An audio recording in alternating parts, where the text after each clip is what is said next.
Hello students, this is part 1 of chapter 5, and in chapter 5 we get into stereochemistry. So stereochemistry is a foundational part of organic chemistry because it indicates the location of atoms in space. So this is going to be really critical, and you'll see it has consequences in the body as well.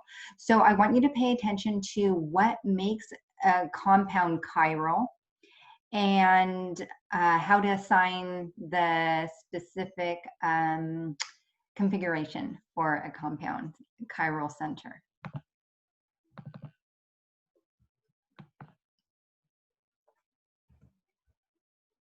So what we're going to be discussing is that there is a handedness to molecules. Literally look at your hands, your left and right hands. They look the same, but they are actually just mirror images of each other. So they're not what we call superimposable.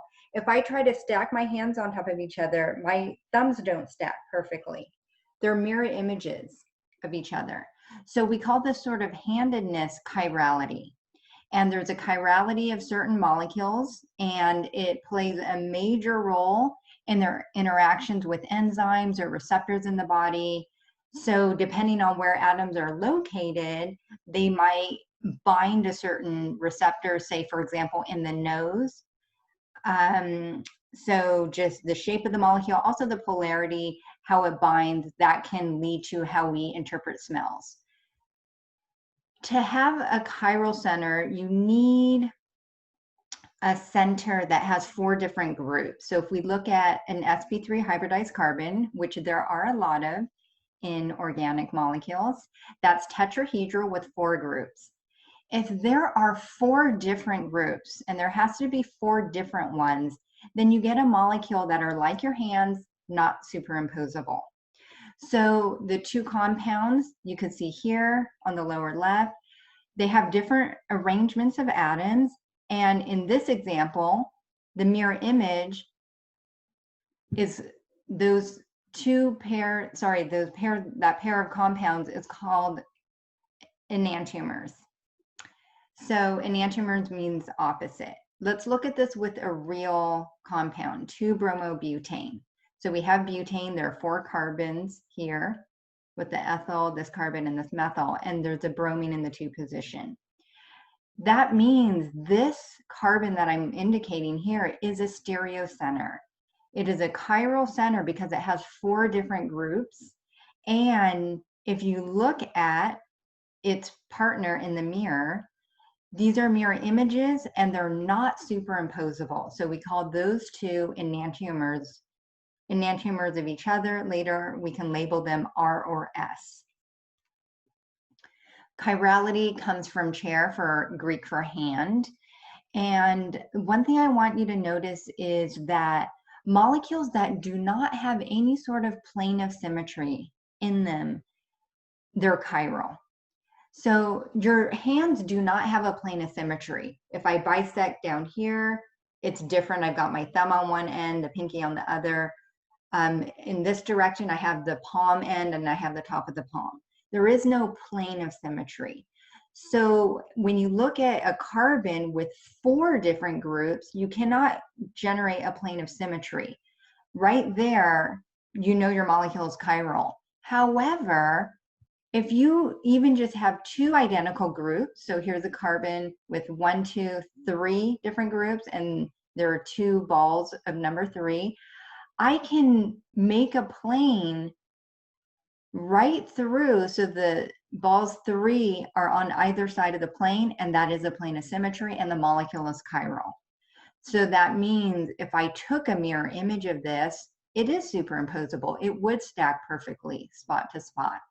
This comes back later, so just remember this idea of plane of symmetry because we're going to see that again. I wanted to show you the relevance of chiral compounds in the body. So there was a time when there was a drug that was prescribed to pregnant women. This was for morning sickness. What ended up happening was they were noticing women that were given this drug ended up giving birth to a lot of babies that had very, very severe birth defects, missing limbs, severe heart issues. About 10,000 individuals, a lot of them in Europe, were affected. About 40% died near the time of birth. This is thalidomide here on the right-hand side, and you can see that there is a chiral center here where I'm indicating, and I'm indicating this is one enantiomer, and below is the other enantiomer. One enantiomer has the end up, the other the end back. We can label these, and you'll be able to do that soon, R or S. So the R enantiomer is a bioactive form. What's interesting is that this chiral center is next to a carbonyl group. What have you learned about a carbon with hydrogens next to a carbonyl group? These are somewhat acidic. So you can actually deprotonate one of these H's that effectively destroys that stereo center. You can show that with a resonance structure, even drawing a double bond here and a single bond here. But if you reprotonate it, that H can come back on the top or the bottom, meaning you can, even if you start with just one guy, whether it's the right or wrong one, you end up what we call racemizing, undergoing racemization and giving both enantiomers back again. Okay, so this is a very, very unfortunate, really a horrible situation that occurred, and it was identified by, I believe, a midwife, and who then relayed that information, what the pattern that she saw, to one of the doctors, and it came out that this particular enantiomer was the problem. Okay, so I've been throwing out some terms: stereo center, chiral center. Anytime you have an atom which is bonded to 4 different groups, we can call that a chiral center, a stereogenic center, or a stereo center. They all mean the same thing. Let's take a look at an example where we're using a ring, where 2 of those groups are actually tied back in a ring. So let's focus on this carbon number 1 that I'm indicating. It has a hydrogen, a methyl, and it has 2 groups in a sense. They're just linked together. So you could trace it back: a methylene, methylene, and then C4, methylene, methylene, C4. These are actually identical groups if you trace it back. So this molecule actually is achiral, meaning not chiral. So it's really tricky. Here I could have drawn the dashes and wedges to show that you have it forward or back. That's just to show 3D space. Don't ever let the dash and wedge fool you. But what I would really look at is, are there 4 different groups to tell me that this is a chiral center? And the answer is no, and I can find a plane of symmetry through the center of the molecule here. Okay, let's look at a different example where you now have a carbonyl group. So this is overall a cyclic ketone. You have a carbonyl group here, and you still have the H in methyl, but if you trace back to the left, you still have your methylene, methylene, carbon 5. If you trace back along the right, you have a carbonyl, which makes it different. So even though it's tied up as a ring, this carbon here is chiral because it is attached to 4 different groups as you trace back. There is no plane of symmetry. So this one ends up being chiral. Another interesting aspect to chiral molecules is there is handedness to them. So if you take light in a certain plane and you pass it through a tube of a chiral compound, it'll rotate that light. So I could show you that here. We have a light source, ordinary light moving in all directions. If I use a polarizer and just isolate out a plane of polarization and then pass that light through this chamber with the chiral compound, all that you see is that it rotates that light. We can actually analyze that, calculate how much it's rotated, but the fact of the matter is chiral molecules can be identified by this sort of rotation of plain polarized light, and they're given special signs. So if you rotate it clockwise, it's called dextrorotatory. Levorotatory is when it's rotated counterclockwise, and they're given plus or minus signs. You can also calculate the specific amount of rotation. I don't need you guys to do that. This is just something you may see with certain compounds you're working with, and that can be expressed as a number. So this is morphine here. Notice the functional groups. It has 2 alcohols. It's got an aromatic ring. It's got an amine here and an ether, a COC. It's got an alkene on this end as well. So there are a lot of features to this molecule that allows morphine to bind opioid receptors. And it obviously, with a negative sign, it rotates plain polarized light in a counterclockwise manner. Okay, your job is to be able to assign R or S stereochemistry to chiral compounds. So first you need to identify if a compound's chiral. Being dashed and wedged does not tell you that it's chiral, because you may have 2 identical substituents on there. So again, you need 4 different substituents. What we're going to do is look at this example here, and I'm going to go through some rules. The first thing you need to do is rank the atoms directly attached to the center by atomic number. The highest is given number 1, so say bromine here. Then you continue, the lowest has the lowest atomic number. So hydrogen, if it's on there, is always the lowest one, number 4. Chlorine is next, is number 2, and then fluorine. The next thing I need to tell you is if there's a tie, if there are identical atoms attached, for example, if instead of chlorine and fluorine, I had 2 carbons that had other groups attached to them, you need to look at the 2nd, 3rd, 4th, etc. atoms away and use the same sort of atomic numbering rule. If you have a multiple bond, this is something you need to double or triple. So for example, let's focus on this left carbon. If this carbon has a double bond to this carbon on the right, then you need to think it has 2 C's attached. So it has this C attached, and then you can think of adding another C. Similarly for the right carbon. Another example, carbon doubly bonded to O. This C then still is bonded to its other guys, but then if you need to set priority, you would consider this 2 O's. This is important because this can change the priority.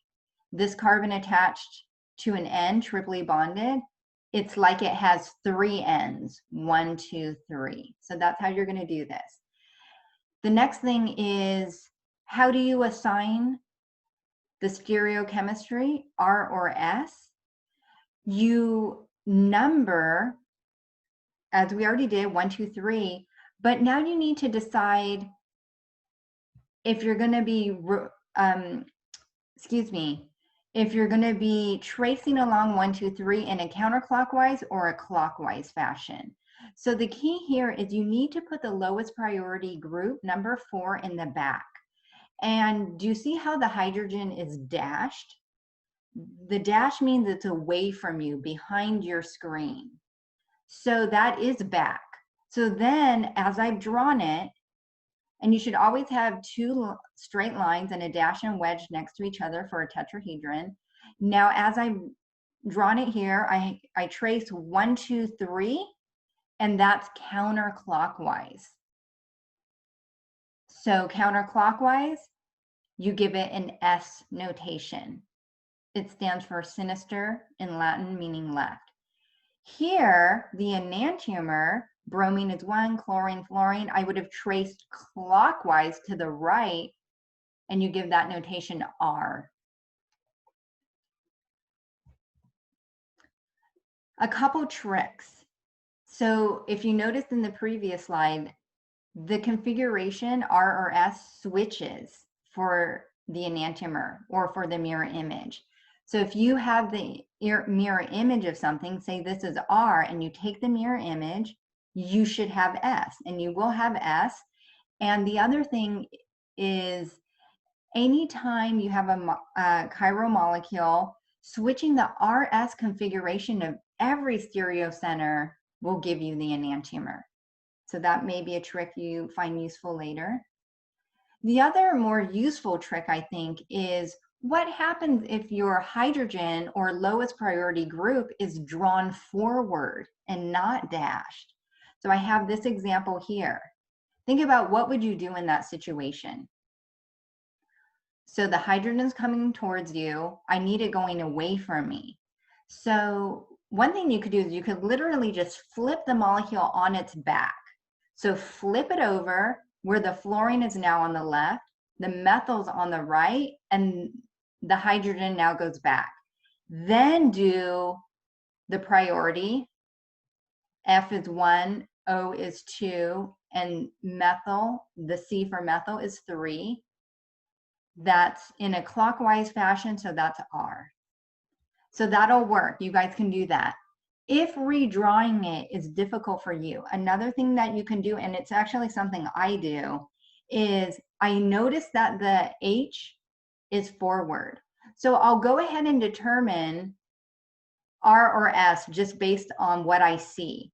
1, 2, 3 would have been counterclockwise. So I would have written S, but I noticed that the H is forward, so I just take the opposite and I write R. Either way, both methods will give you the correct R configuration. Okay, you guys are going to practice a couple here. So pause and try to do this. Don't forget that this carbon here with the double bond is attached to 2 C's here and a 3rd C here. So you can try the first one and then I'm going to go over this. This happens to just be a secondary alcohol.